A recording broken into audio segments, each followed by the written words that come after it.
What's up? Welcome to my channel. Oh, I've got a cable in the way.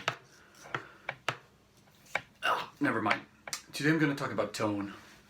The endless subject of tone and how we can achieve it. I'm going to be using Gibson Les Paul to demonstrate some of my techniques to get good tone. I'm also using a Boss Katana, which is a great amp, by the way. So I'm just going to show you a couple things. Because I find myself lately to rarely be using pedals anymore. I own a couple pedals and they're good pedals, so that's not the problem. And I have used them for gigs and stuff, you know, just the basic things like a booster and you know, tube screamer and delay, reverb, that kind of thing, straight into the amp, or into the pedal board and then into the amp. But I find myself playing more and more just straight into the amp, so and just being able to get a lot of tones just from that.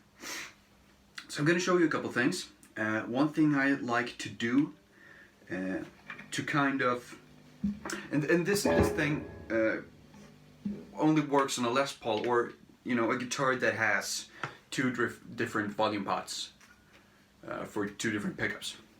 So what you can do is, let's say I want one rhythm tone that's a bit more mellow and a bit more clean sounding, but then I want to burst into a solo and I want to use my bridge pickup and get a sharp, gainy kind of sound. What I can do is I turn my neck pickup volume pretty low. And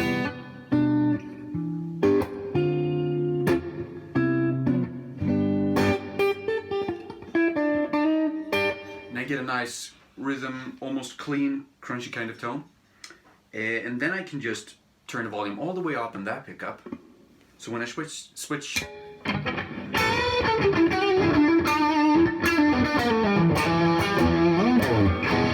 I get a gainier, boosted kind of sound. You get the idea. Now what if I want to get a fussier sound, fussier tone? Do I need to use a fuzz pedal for that? I don't think so. Because I have something called a volume knob. Sorry, a tone knob. Which a lot of guitarists tend to ignore.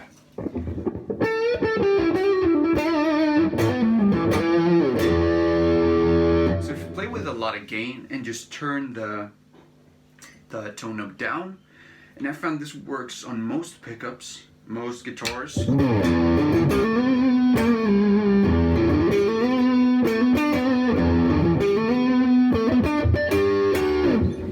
Fussier type of tone, and say in a live setting, for example, this is going to replicate a fuzz pedal pretty well. If you're in a studio recording situation, you might want a real You might want a real fuzz pedal to get the job done, because you'll get exactly that type of sound.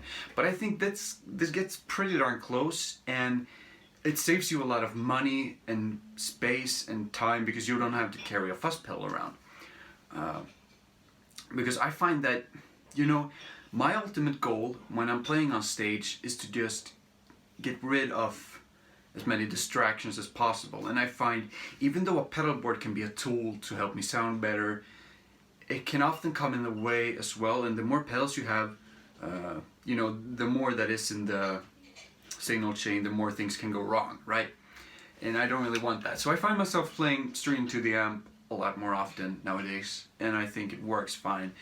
You just have to be creative with what you have, and a Les Paul is actually a pretty versatile guitar. And I think what a lot of people tend to ignore as well is the metal position of the kind of guitar. So let me just show it with a cleaner sound. So this is the neck pickup.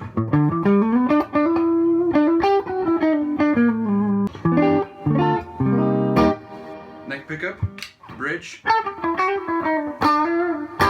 So as expected, the bridge is a lot more bright and the neck's a lot more mellow. Now what if I combine these two?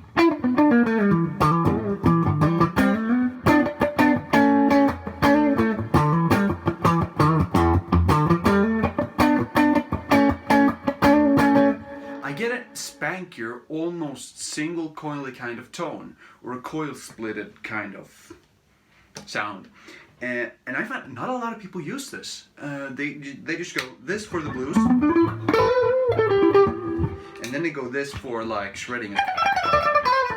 And I mean, that's fine if you want to do that, but I find myself gravitating towards the middle position, because you get both the warm and the bright, so it's a very balanced kind of tone, and that I personally really enjoy. Now, if you don't like it, that's fine. You don't have to do that. But that's just some of the tone tips I had. Please leave your ultimate tone tips in the description if there was anything you think that I missed.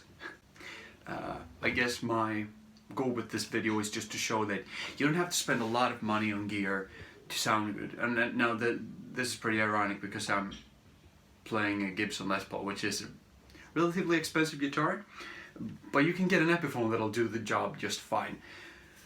So what I'm saying is you don't have to spend a lot of money on pedals, or your amp doesn't need to have a lot of effects to get a good tone. So I hope this helped you save money or time or whatever, so you can just focus more on your actual playing and not stress out so much about the gear you're using. Thank you.